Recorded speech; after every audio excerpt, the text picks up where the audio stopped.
Sir Fôn, dros 125 o filltiroedd o arfordir. Coedwigoedd yn gartref i anifeiliaid prin. Mae gan bob cwr o'r ynys stori i'w hadrodd. Ond wrth i'r ynys newid, mae'r bywyd gwyllt yn gorfod newid hefyd.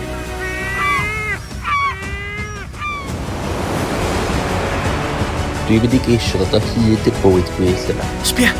Sbia fan'na! Sbia! Felly dwch efo fi ar y daith i'r Ynys Wyllt.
Dyma coed Bodorgan. Mae'r lle yma yn meddwl o byd i fi. Fama nes i dyfu fyny, a dwi wrth fy modd dod yn ôl yma. A gwneud chydig bach o gwylio adar. Mae'n bwysig ar gyfer fy iechyd gorfforol wrth gwrs, ond yn bwysicach ar gyfer fy iechyd meddwl. A dwi'n teimlo ar ôl gwario amser mewn coedwig bod fi'n gallu mynd adra a gwynebu'r byd unwaith eto. Dim ond tua 4% o Ynys Môn sydd wedi orchuddio gan goedwig neu goetir. Mae hynny llawer is na chyfartaledd Cymru, lle mae tua 15% o'r tir efo coed arno. Mae'r ychydig o goetiroedd sydd gennym ni yn arbennig o bwysig. Coed Niwbwch, coed Pentraeth. Dyma gartref rhai o rywogaethau mwyaf eiconig yr ynys, o Iwerod Coch i Dyllianod, Yslimod ac amrywiaeth anhygol o blanhigion ac infertebretau. Maen nhw'n rhan hanfodol o dreftadaeth naturiol Ynys Môn. Dach chi'n iawn? Dach chi'n gweld i well rwan? Felly, fel o'n i'n deud, dwi'n ganol y coedwig y fan hyn rwan yn Coedwig Bodorgan. Yn y cefndir yfncw, mae Aberffraw, i'r chwith, mae Hermon, ac i'r dde, mae Stad Bodorgan ei hun. A mae'r coedwig yma yn adnabyddus iawn ar gyfer tyllianod, frech neu'r toniawl. Ac adag yma'r flwyddyn, maen nhw yn dechrau gweiddi a cymharu i'w gilydd. Felly, croesi bysedd heno yma, dyn ni'n mynd i glwad y tyllianod frech yn canu i'w gilydd. Felly, dwi'n mynd i ista yn gwylod y goedan fan hyn rwan, a aros yn dawel, a croesi bysedd nawn ni glwad y tyllian frech. Dwi hefyd hefo thermal camera yn fy llaw, a dwi'n mynd i ddefnyddio hwn mwyn gobeithio medru gweld y tyllian frech. A be mae hwn yn ei wneud ydy pigo fyny unrhyw res, felly fydd o'n hawdd iawn i mi medru pigo fyny y tyllian frech pan mae yn glanio neu'n hedfan pasio fi. Felly, croesi bysedd a gobeithio gawn ni tyllian frech yn pasio neu'n ista. Ar ôl oriau hir o aros yn y tywyllwch, yn gwrando ar y gwynt ac alwadau pell y dylluan frech, ymddangosodd un o'r diwedd. Mae'r dylluan frech yn un o adar y nos mwyaf cyffredin Prydain, yn heliwr distaw, yn bwydo ar llygod bach, drwy hedfan yn ddistaw drwy'r coed yn y tywyllwch. Heno, dyma'r agosad aeth y dylluan yma i mi, ond dyma harddwch natur. Weithiau ydych chi ddim yn ei weld, dim ond yn ei glywed. ac wrth i'r haul wawrio dros coed Bodorgan, roedd hi'n amser i mi symud ymlaen.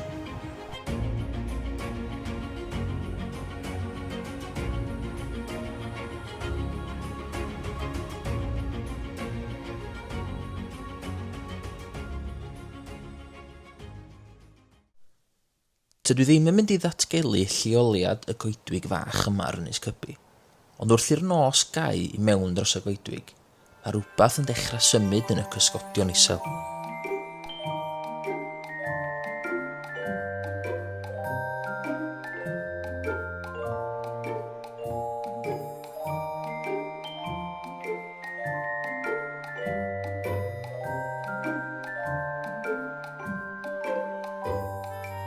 Y mochyn daear. Mae'r mochyn daear yn un o famaliaid tir mwyaf Cymru, ac mae ganddyn nhw gryfder anhygoel am ei maint.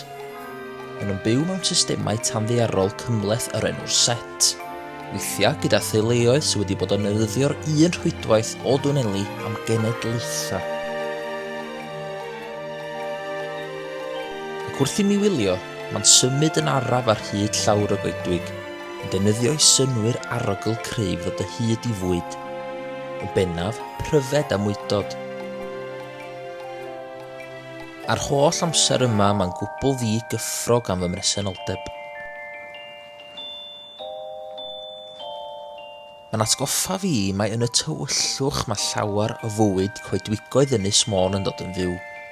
Os da chi'n aros digon hir, mae'r creaduriaid da chi ddim yn ei weld yn aml yn dod allan.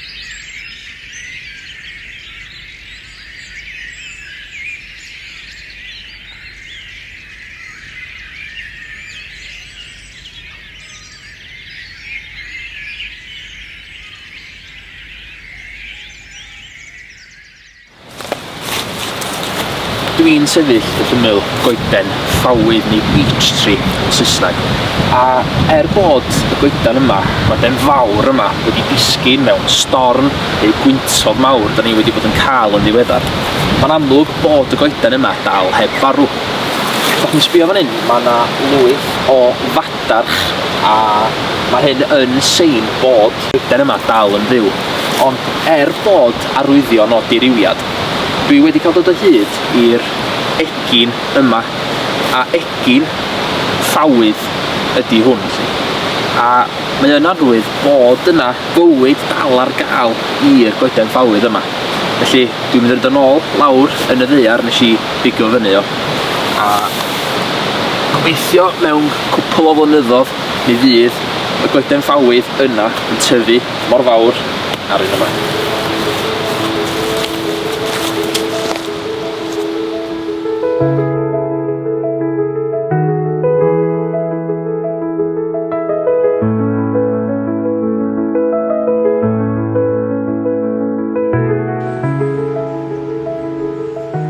Ar fy nhaith o gwmpas coedwigoedd Sir Fôn, roedd rhaid i mi ymweld â goedwig sy'n agos iawn at fy nghalon, a digwydd bod y goedwig sydd gyda'r poblogaeth mwyaf o wiwerod coch ar yr ynys.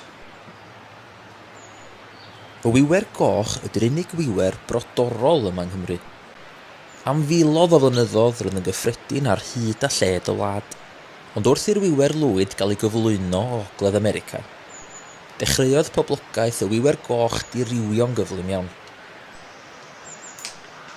Mae stori'r wiwer goch ar Sir Fôn yn un o straeon cadwraeth mwyaf llwyddiannus Cymru. Trwy flynyddoedd o waith caled gan wirfoddolwyr a chadwraethwyr, mae poblogaeth iach o'r wiwerod coch wedi gallu ffynnu eto ar yr ynys. Mae Nant y Pandy yn darparu popeth sydd ei angen ar gyfer y wiwerod coch.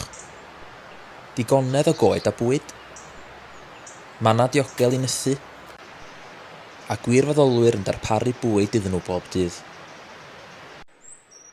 Yma yng nghanol Ynys Môn, mae'r wiwer goch yn dystiolaeth fyw o'r hyn sy'n bosib pan fydd pobl a natur yn gweithio hefo'i gilydd.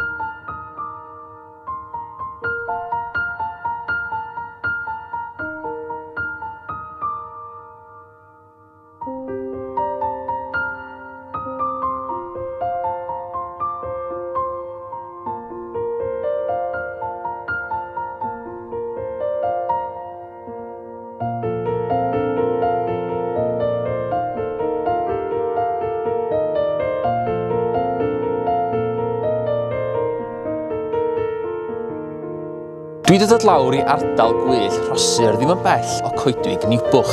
Gobeithio cael gweld anifal sy'n prin iawn ar Ynys Môn dyddiau yma. Ac yn yr ardal yma fama, mae o wedi bod yn cael ei gweld rhan amla. Ond mae o'n fwy tebygol I fi weld o yn ystod y nos. Felly, diolch setio fyny'r ger a disgwyl chydig oriau.